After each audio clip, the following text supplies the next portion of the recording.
dans ce livre qui s'appelle « Votre santé dans le monde d'après », avec un sous-titre, et je tiens à ce sous-titre, qui s'appelle « Préparez-la aujourd'hui, cette santé du monde d'après », parce qu'on a beaucoup parlé du monde d'après. Je pense que structurellement, les hôpitaux, ça va pas beaucoup changer, j'allais dire malheureusement dans le monde d'après. En revanche, on peut changer, vous pouvez changer, on peut changer les réflexes à partir de ces mots du Covid, parce que finalement, on a été abreuvé de mots, et la forme de ce livre est un abécédaire, et on a été abreuvé de mots qu'on n'a pas toujours compris, par exemple l'immunité, par exemple les anticorps ou les comorbidités, on a eu ces mots-là. Alors il y a quelques définitions qu'on a apprises, qu'on a comprises, mais surtout il y a des conséquences. Quand on parle du Covid comme étant une maladie qui touche les plus fragiles et donc avec des comorbidités, ben moi j'aimerais à partir de ce livre qu'on sache quelles sont ces comorbidités et surtout comment lutter contre ces comorbidités et comment dans le monde d'après on puisse se préparer à un Covid, allez 2022, 2023, 2033 ou à une autre pathologie, parce qu'on voit bien que de toute façon le Covid c'est une maladie infectieuse mais qu'il y en aura d'autres et que l'objectif c'est qu'on renforce notre système immunitaire.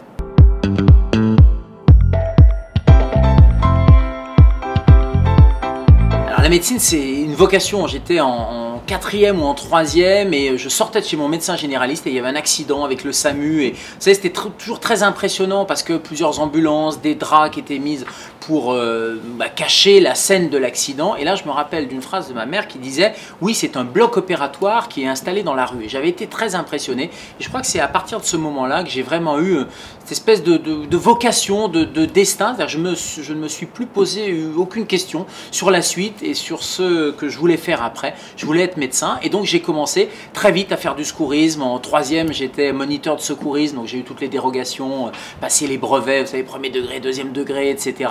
Moniteur, instructeur de secourisme avec la Croix-Rouge.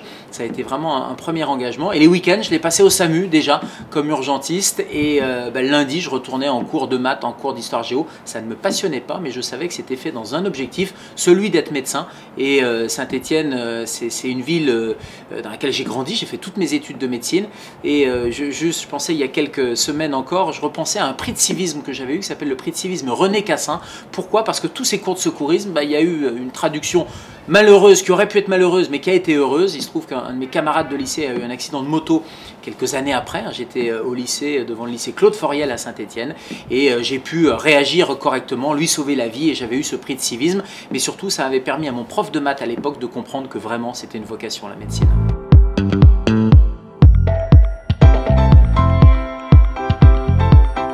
Mon engagement à la Croix-Rouge, il était la semaine et les week-ends. Il était la semaine parce que je prenais des cours d'abord comme bénévole à me former et puis après comme bénévole à enseigner, à former aux gestes d'urgence. Et puis les week-ends, il y avait ce qu'on appelait des postes de secours. Donc je participais à des postes de secours pour des manifestations sportives, pour des concerts.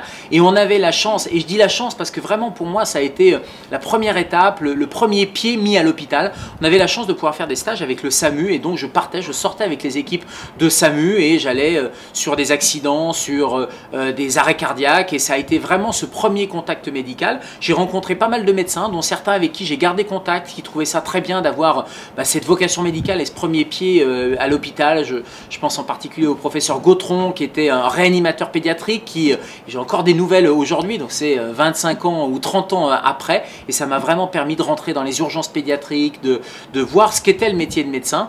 Ce qui m'a confirmé cette vocation et qui m'a permis, c'est quasiment de la programmation neurolinguistique que je faisais, c'est un mot un peu savant, mais vous savez quand on se programme en disant voilà je veux faire ça et donc du coup on se met déjà l'objectif en tête et en étant à la Croix-Rouge, en étant au SAMU, ça me permettait vraiment d'être quasi un petit peu médecin et donc de faciliter les études puisqu'après j'ai pas eu de difficultés particulières. La première année est passée, j'allais dire comme une lettre à la poste, sans mauvais jeu de mots, mais c'est vrai que c'est passé assez facilement.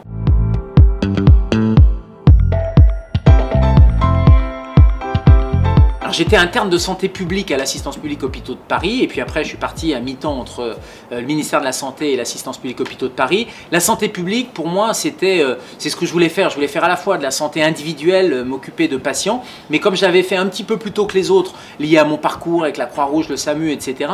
Quand j'ai fait mes études de médecine, j'avais envie d'élargir un peu le spectre et le champ et c'est pour ça que j'avais choisi santé publique. J'ai fait ça pendant un an et puis après je suis revenu à de la médecine classique. J'ai fait de la médecine, l'anesthésie-réanimation, je suis spécialiste en anesthésie anesthésie-réanimation et en médecine d'urgence. Et j'ai continué en parallèle à faire de la santé publique, puisque j'ai fait un doctorat de droit, une maîtrise de santé publique. Et donc c'est vraiment ces deux pieds pour un bon équilibre. C'est le pied, la santé macro, santé publique, politique de santé, et l'autre pied qui est s'occuper individuellement des malades, parce que je pense que quand on est médecin, ça ne passe que par les patients, et ça ne passe que par cette relation individuelle avec les gens. Et l'assistance publique hôpitaux de Paris, où je suis encore médecin, à mi-temps maintenant, mais je suis encore très engagé à l'assistance publique hôpitaux de Paris, il y a le mot assistance, il y a le mot public, et ça c'est extrêmement important, et je regrette parfois qu'on ait oublié ce côté un peu assistance. Je sors de garde, et j'étais encore cette nuit à l'Hôtel-Dieu, et l'Hôtel-Dieu c'est pas n'importe quel hôpital, c'est un hôpital vraiment d'assistance pour les plus pauvres, et il y a cette dimension sociale qui est extrêmement importante.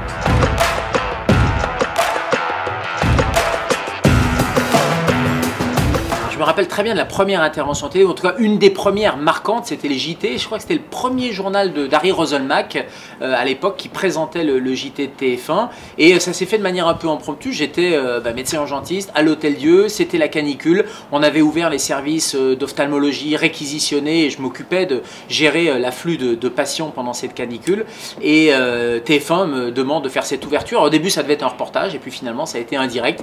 J'étais équipé avec un micro, pareil, j'étais face à une caméra. Et les choses se sont passées assez naturellement, et c'est là où moi j'ai compris que j'aimais ça, j'aimais communiquer sans avoir de stress particulier. Que le fait de s'adresser à une caméra, mais c'est surtout s'adresser à des gens qui sont derrière la caméra, c'est un peu la même chose que mon métier d'urgentiste. Je dis souvent urgentiste à l'hôpital, mais aussi urgentiste de l'info, c'est-à-dire que je suis capable de parler d'un sujet, de vulgariser ce sujet-là, et je crois que c'était un grand moment. Il y a un peu la même adrénaline aussi, l'adrénaline au SAMU, l'adrénaline de l'urgence, l'adrénaline bien sûr d'un journal télévisé. Je crois qu'il ne faut pas trop penser qu'il y a des millions de téléspectateurs qui regardent derrière la caméra, justement, devant leur petit écran.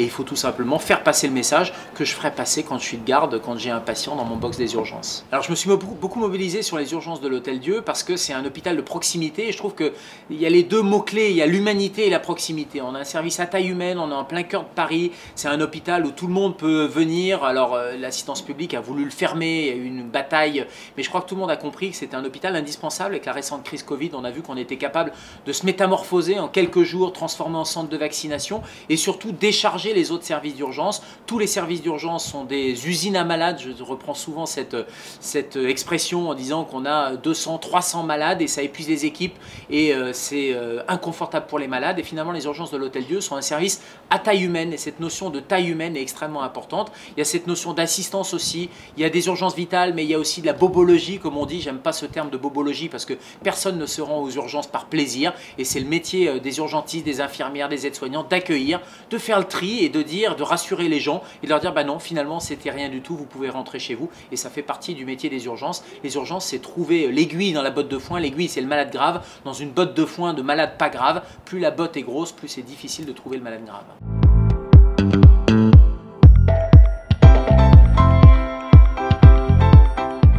Alors, je ne sais pas qui mériterait d'avoir un timbre. Je trouve que dans cette crise Covid, on a vu beaucoup de médecins, on a vu le meilleur, mais on a vu le pire aussi. Alors, je ne suis pas sûr qu'il faille un timbre pour un médecin particulièrement. Je pense que la médecine, c'est avant tout une proximité avec les gens, et un vieux terme que j'aime qui s'appelle l'équanimité. Donc moi, j'aimerais un timbre plutôt à Hippocrate, ou un terme plutôt au serment d'Hippocrate, parce que je trouve qu'il a été un peu oublié dans cette crise Covid. Et j'aimerais beaucoup que l'après-Covid, ça soit une période de réconciliation avec les gens qui étaient alarmistes ou complotistes de l'autre côté. Finalement, non, on a un point commun, c'est la blouse blanche, c'est de soigner les gens, et c'est le serment d'Hippocrate. Et je le mets souvent en valeur, et j'essaye vraiment toujours de le respecter. Donc le code de déontologie, le serment d'Hippocrate, je pense qu'il mériterait plutôt qu'une personne, plutôt qu'un ego, parce qu'on sait que derrière les personnes il y a de l'ego, et si on fait un timbre, c'est l'ego qui va prendre le pas un peu sur le serment d'Hippocrate. Mais je préférerais que ce soit ce serment et ce code de déontologie.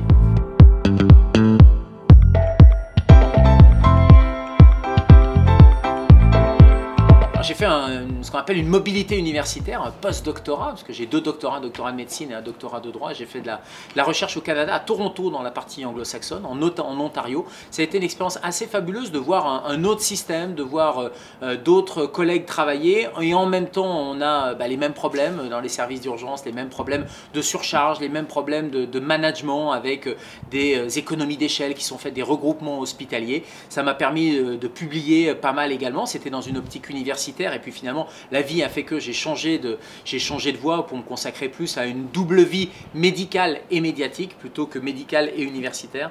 Mais en tout cas, ça a été une expérience assez fabuleuse. Il y a plusieurs Canada. Je trouve que l'Ontario, c'est une partie très anglo-saxonne. Montréal et le Québec, c'est encore autre chose. La Colombie-Britannique, c'est encore autre chose. Je pense qu'il y a plusieurs timbres sur plusieurs provinces canadiennes. Mais en tout cas, c'était vraiment une expérience très enrichissante sur le plan humain, sur le plan scientifique. Et je garde encore d'excellents contacts. Je suis resté longtemps scientist affilié à l'hôpital de Toronto.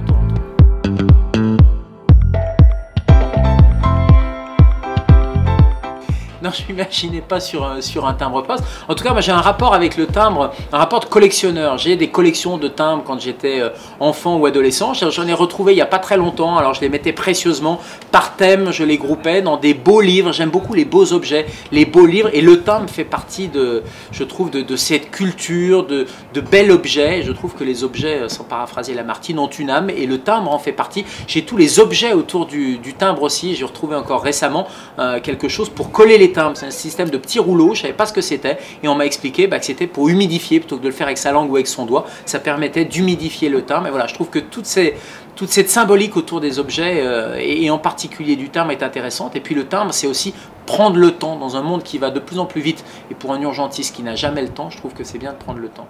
Salut, à bientôt, par lettre ou par mail.